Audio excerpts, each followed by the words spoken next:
Hello guys, welcome to the Three Hammers. This is something new that we're going to do, start doing top 5s, top 10s.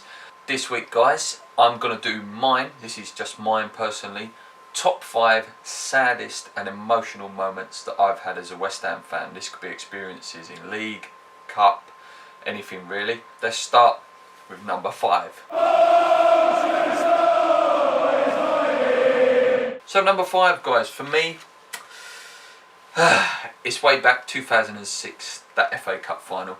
Now for me, this is not sad out of this disappointment. It's more sad, you know, because of how proud I was and what a great season and a great team we had. You know, in that game we started so well as well. You know, we took a 2-0 lead, a Jamie Carragher own goal and Dean Ashton. It's just a brilliant day. You know. 2-0 up, dream world, you know, you're thinking, yeah, this is the start of West Ham becoming something. Especially, it was the year we got promoted as well. It was the time when we actually had 3 visits to Cardiff in a row, so it was sort of a great time to be a West Ham fan, you know, for those big end of the season dramas. Anyway, yeah, 2-0 up, as I say, dream world, but then Cisse pulled it back to 2-1, and then Gerrard, just after half time, it was 2-2. And at that point, we were starting to sort of lose our belief a bit, but then Konchesky, I think it was the 60th minute cross-turn shot. Unbelievable. I swear to God, I was watching this in the Lord Stanley pub in Plaistow, for any of you that know that pub. Just unbelievable. The pub just exploded, you know, beer everywhere, just unbelievable. Like I say, a whole roller coaster of emotions, that game. And then obviously we know what happened. Steven Gerrard steps up, can't even walk, and made it 3-3. Extra time, just again emotional. I remember Harewood, I think, did he hit the post or just hit one wide? I remember a real gilt-edged chance. Anyway, it went to penalties. Sheringham was the only goal scorer for us. Zamora missed, Ferdinand missed, and I think Paul Konchesky missed, didn't he? Just, yeah, as I say, it was a real emotional, sad day. Really proud, you know. And like I say, I made a few sort of notes just to sort of do some research and stuff, and you know, like the season after, you know, that was Dean Ashton got injured in the summer, Tevez come in, Pardew didn't stay, and it just leads, you know, if we would have won that cup, would Pardew have been given more time? What would we have gone on to be as a club, you know, if we would have won that? But yeah, that was definitely my number 5, the FA Cup final.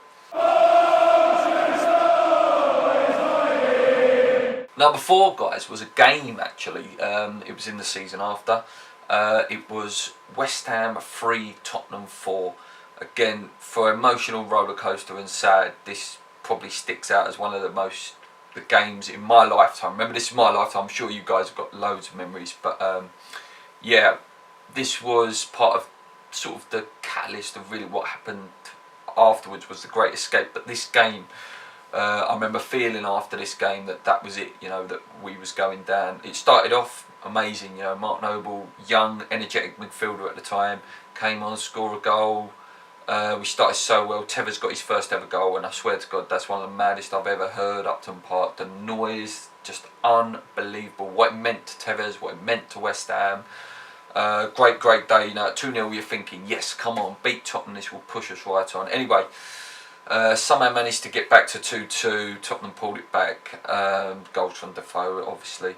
But we did, you know, 85th minute, after such a tense second half, 85th minute, Bobby Zamora did score. I swear to God, again, one of the craziest I've ever gone on a goal. You're thinking, yes, come on, 85th minute, we can hold on, we can do this. But again, it wasn't to be, and it ended up going 3-3, and then I think 90th minute, Star Terry, I think his name was, or Saltery, something like that, made it 4-3. Yeah, it's a real killer blow. That was a real hard one to take, and I think that game will be remembered for Mark Noble crying on a pitch, and that's sort of where he won all of our West Ham fans' hearts. That game, it just showed how much it meant to him. There were pet fans crying in the stadium as well, you know. It was hard. Yeah, that's my number 4 of emotional and sad times I've seen at West Ham. Number 3, guys, this one probably will stick out in a few of your memories if you're sort of around my age at about that 31 mark. This would have been probably one of your earliest sort of sad memories at West Ham. It was way back, I think 1999, Aston Villa versus West Ham, League Cup quarter-final. One name sticks out in that game, guys, and I'm sure you're all going to remember the name for all the wrong reasons. It's Emmanuel Omawini.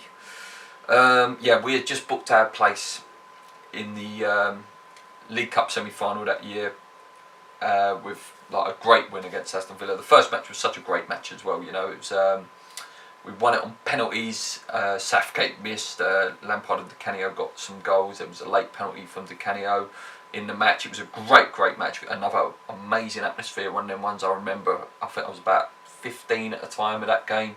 Yeah, and that was just, I just remember it was electric, and it was like, we're going to win a cup, you know. That was when we was a good team back then, you know, in '99. We had a fantastic team. Trevor Sinclair, Lampard, Ferdinand, I think was still playing at that time. Shaka Islop in goal, great team. But anyway, on 130th minute extra time, Omawini come on in that first game, and little known to Harry Redknapp, but he had played in an earlier round and was actually cup tied. He didn't do nothing. I remember it so clearly. I don't think he even touched the ball. If he touched the ball, it was once. And didn't do nothing effective, and that's what hurt more about that. We were made to replay that game, you know. So we went from jubilation of being looking forward to a League Cup semi-final down to we've got to replay this game because a guy that's come on and didn't do anything really. Anyway, the replay was a totally different game. You know, we lost 3-1. Ian Taylor, a guy at the time for Aston Villa, just used to score goals for fun against us. He really did. Again, it's getting me now. I just remember that there was a point in the game, I think Di Canio missed a penalty right late on in that game. It was against David James, actually. I think he went for the cheeky chip.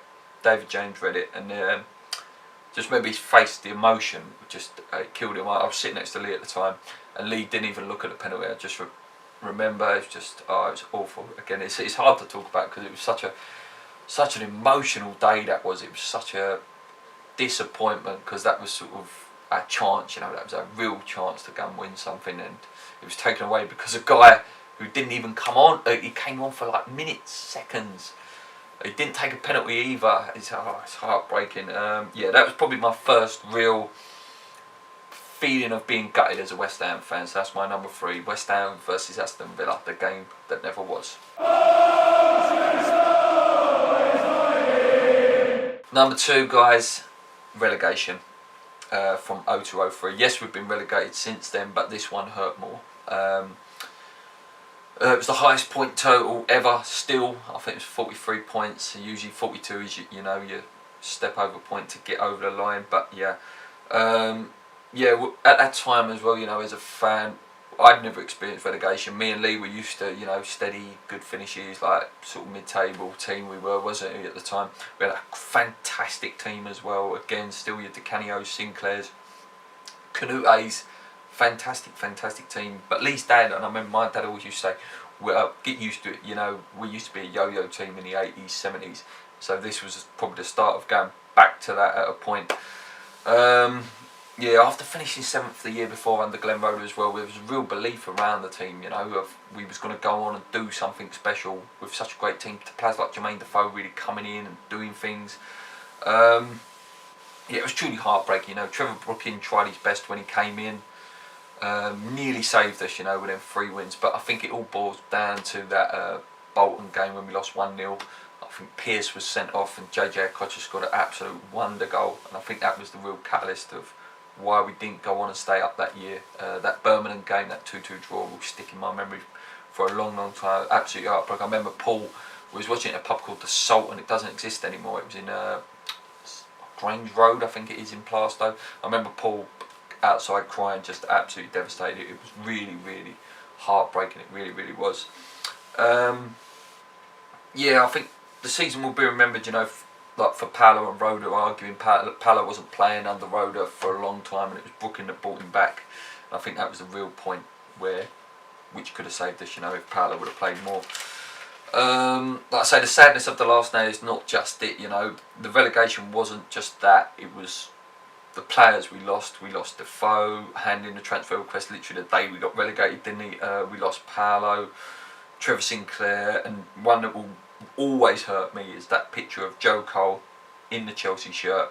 I was in Fallaraki, and I remember just at the time it was transfer news about West Ham players leaving, and yeah, Joe Cole was sitting there in the Chelsea shirt saying that he was so proud to be in it. As a kid, when Joe Cole was your hero, that hurt, you know, that really, really hurt. Yeah, and that's definitely my number 2.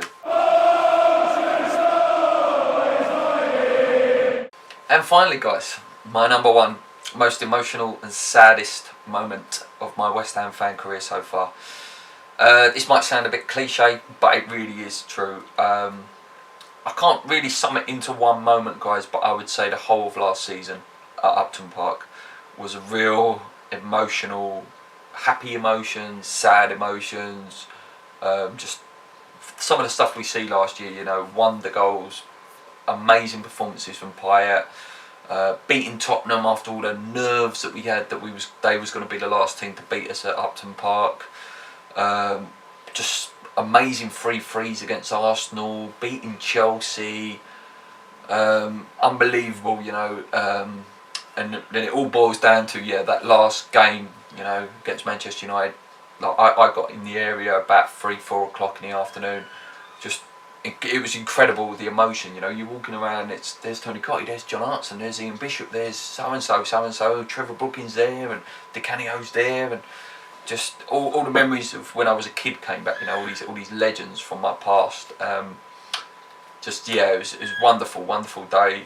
Again, the game started off, you know, brilliant, fantastic, you know, scoring goals, going sort of drawing with Manchester United right to the last minute and putting it back with a winner from Winston Reid. The game was emotional as well. The whole game was an emotional roller coaster.